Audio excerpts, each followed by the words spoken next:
મહાવદી 13 ને 26/2/2025ના દિવસે મહાશિવરાત્રિનો તહેવાર છે। મહાશિવરાત્રિના દિવસે શિવાલયો શણગારવામાં આવે છે। વિવિધ શિવ મંદિરોમાં ઘીના કમળ પણ બનાવવામાં આવે છે। શિવાલયોમાં વિવિધ આરતી, દીપમાલા વગેરે કરવામાં આવે છે। શિવજી તો આ જન્મા છે, એટલે જ કદાચ શિવને દેવોના દેવ મહાદેવ કહેવામાં આવે છે। મહાદેવ પર અપાર શ્રદ્ધા ધરાવનાર ભક્તજનો વળી ઉપવાસ પણ કરે છે। વૈજ્ઞાનિક રીતે દેવોના દેવ મહાદેવ કેમ કહેવાય છે તેની ચર્ચા આપણે આર્ટિકલના અંતે કરીશું। અત્યારે આધ્યાત્મિક કે ધાર્મિક રીતે દેવોના દેવ મહાદેવ કેમ કહેવાય છે તેની ચર્ચા કરીએ। મહા મહિનાની અંદર જે મહાશિવરાત્રિનું પર્વ જે ક્ષણક દિવસોની અંદર આવી રહ્યું હોય ત્યારે, અને એ શિવરાત્રિ એટલે શું? જેમ કાલરાત્રિ, મહારાત્રિ, મોહરાત્રિ, આ રાત્રિઓનું મહત્ત્વ હોય, ખૂબ જ મહત્ત્વ હોય, ખૂબ એટલે અત્યંત મહત્ત્વ હોય છે।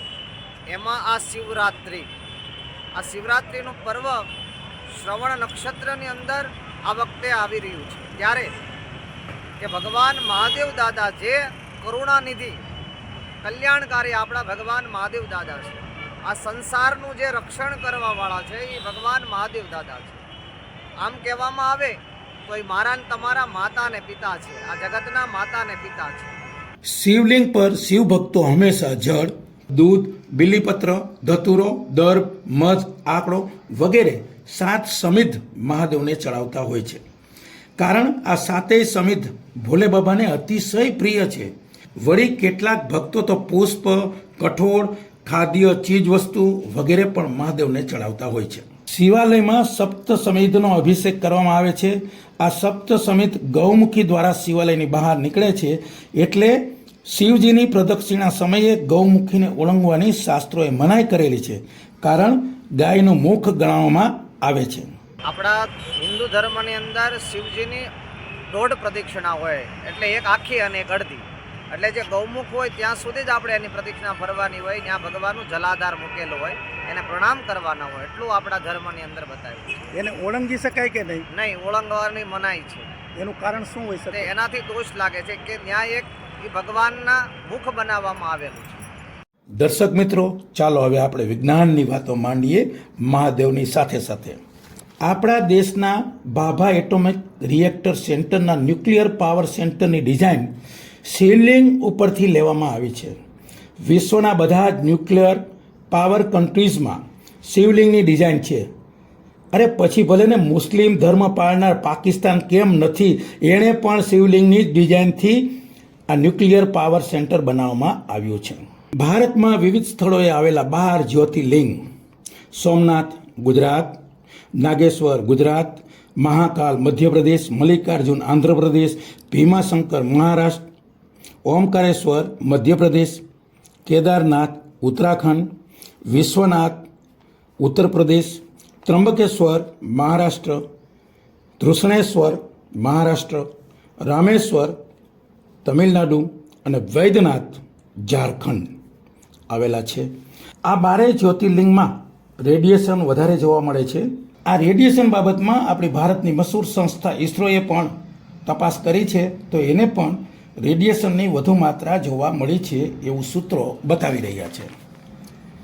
એટલે જ રેડિયેશન કાપે તેવા સપ્ત સમિધ જળ, દૂધ, મધ, આકડો, બીલીપત્ર, ધતુરો, દર્ભ વગેરે શિવજીને અભિષેક કરવામાં આવે છે। કેટલાક તો પોતાની જાતને જાસા કે બાસાના સભ્યો માને છે, તેનો વાંધો નથી, પરંતુ પોતાની જાતને ઊંચા વૈજ્ઞાનિકો માને છે, વળી બુદ્ધિશાળી હોવાનું ફાંકું પણ ધરાવે છે।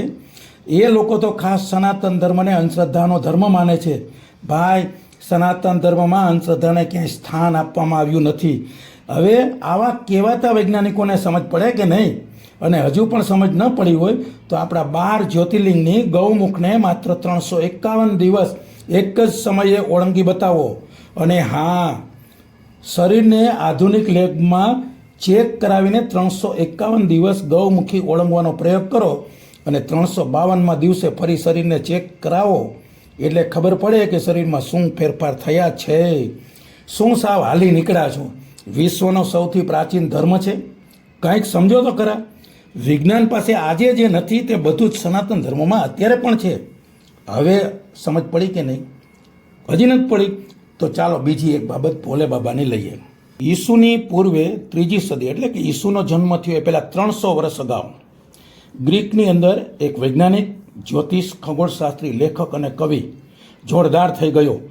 એનું નામ હતું એરેસ્ટોથેનિસ. એરેસ્ટોથેનિસે દુનિયાની અંદર પૃથ્વીના ગોળામાં અક્ષાંશ અને રેખાંશની શોધ કરી. પરંતુ એ પહેલાં જો આપણે વાત કરીએ તો ભારતની અંદર 5 કે 10,000 વર્ષ પહેલાંથી જ ભારતની અંદર એક શિવ અક્ષ છે.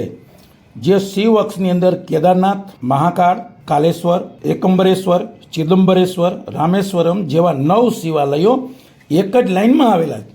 આવા 9 શિવાલયો બનાવ્યા. તે આમ જો પેલા એરેસ્ટોથેનિસની રેખાંશમાં જોઈએ તો 79 રેખાંશ થાય છે. તો દર્શક મિત્રો, 5,000 કે 10,000 વર્ષ પહેલાં શિવાલયો બન્યા ત્યારે લાઈન દોરી તો કોઈકે બનાવી હશે અથવા તો પકડી હશે ને. તો એ લાઈન દોરી કોણે બનાવી હશે કે કોણે પકડી હશે? ઉત્તર ભારતમાં કેદારનાથ અને દક્ષિણ ભારતમાં રામેશ્વરને એક જ લાઈનમાં સમાવવામાં આવે તો એવા કંઈક ઉપકરણો તો હશે ને.